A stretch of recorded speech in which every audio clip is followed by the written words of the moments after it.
Here we go, the 71st country, Morocco and Western Sahara.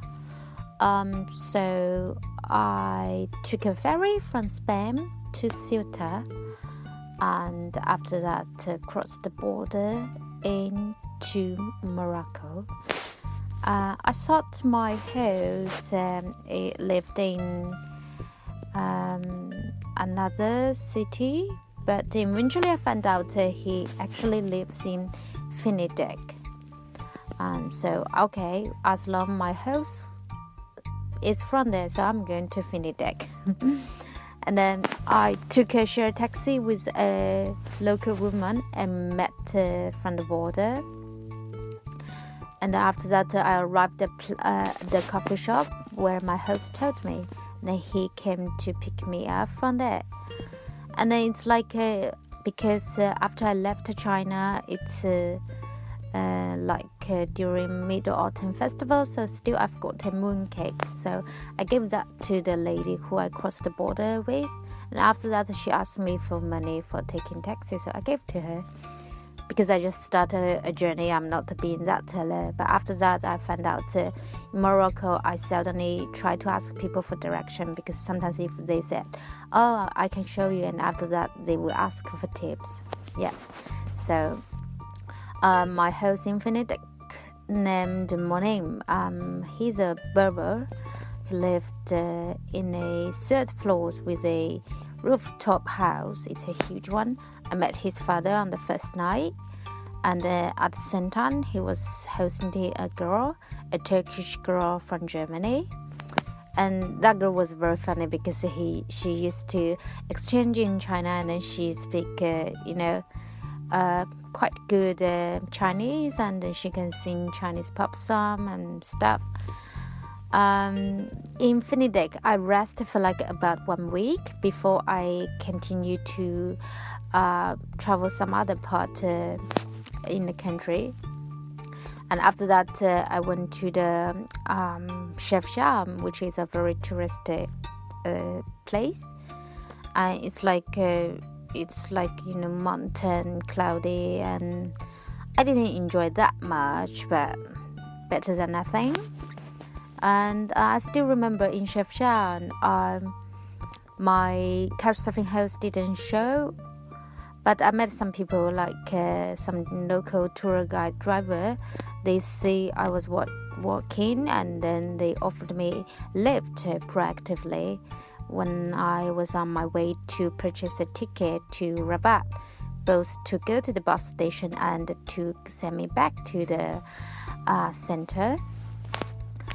And after that, I made my way to Rabat. I was couchsurfing there. My host came to the station to pick me up. My host name's Tauf. He speaks like a British accent English because he used to marry to English people, but he got divorced. And he lives in the center in Rabat with his parents. But when I first arrived, his mom went to Canada, so because the religion, I couldn't stay at the same house with them.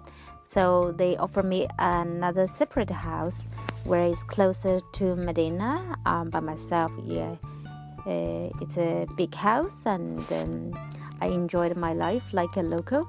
In Rabat, I was there mainly for applying the visas for Western Africa countries. So like I went to Mauritania embassy, embassy, and then in Mauritania embassy I met a US girl who lives in Nouakchott, and then she told me, oh, if I really made my way to there, and she can host me because she's also a couchsurfer. So Tauf showed me around in Medina, and then I cooked for him and his friend. Because since this journey I started to cook for my host. So yeah, before in Finidec I also cooked for Monim. One day before I left Rabat, I moved to the same house where Tauf and his parents lived, because his mom came back to from Canada. So his parents was very lovely, and they cooked for me for like lamb barbecue. But perhaps it's not like 100% cooked. And then on the same night, I got diarrhea. The next day, I feel still like sick. And then on my way to collecting my Mauritania visa, I just feel emergency. I was out walking on the street, and then I have to find myself a toilet because you really can't hold for the diarrhea. After that, I feel a little bit sick. Tav told me if I want, I can stay a little bit longer, but still I made my way to Casablanca by train. And I still remember when my host in Casablanca, Ahmed, came to pick me up. I just told him I just feel sick because I feel like to vomit. So it's a little bit hard for me to maintain a conversation, but he's like totally showing me his empathy.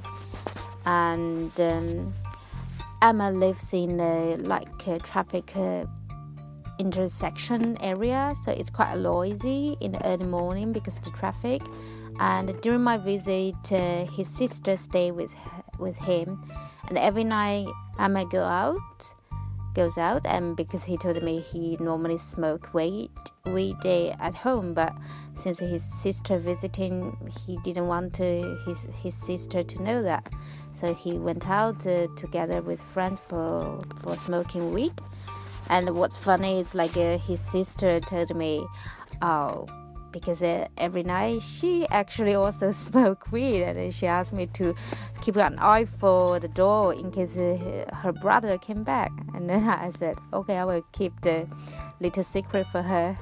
And I was thinking, why not they just be honest with each other, and so they can smoke weed together, because in Moroccan tradition, because it's not a very good thing for family to know if you smoke weed. Okay, I totally understand.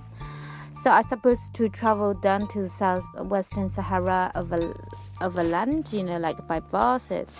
But I was sick. I inquired with my friend who lives in the UK as a doctor, and then he told me my symptom is just totally exactly food poisoning.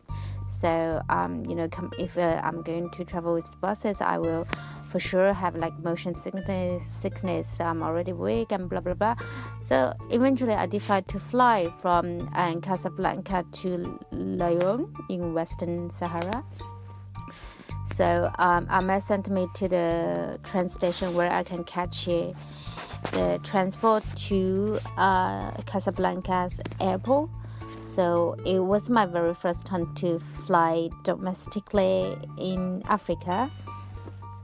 And I landed in Lyon, and then I took a taxi to the guest house. And what's so funny is the receptionist is a stammer, and every time when he tries to talk, I couldn't help to laugh. But I was not being mean, but it's just like my nature, and he's totally fine with that. And for most of the Chinese travelers, they notice Sahara from a Taiwanese writer named Echo's book. So did I. And then of course I visited her previous house where she lived, and then there were some naughty kids just throw stones on me when they asked me for money, but of course I just ignored them. And I met beautiful people in Lyon, because if every time I went to store, and then they just treat me some snacks, and then sometimes when I take to share a taxi, and the stranger just paid for my cost. And then even I went to the cafe for borrowing Wi-Fi, and they offer me chair, and if it's Friday, they would just offer me couscous for free, because Friday is the couscous day in Morocco. And after that, I took an overnight bus to Dahra. Firstly, I stayed in a guest house, shared a room with a local girl. But after that, I moved to my host place. My host is from Casablanca, named Anas, but he works in Dahra as a PE teacher. He's got a black Moroccan roommate, and he smokes weed. The roommate. And also I cooked for him, and he helped me with a local day tour. I was the only visitor other than the local Moroccan.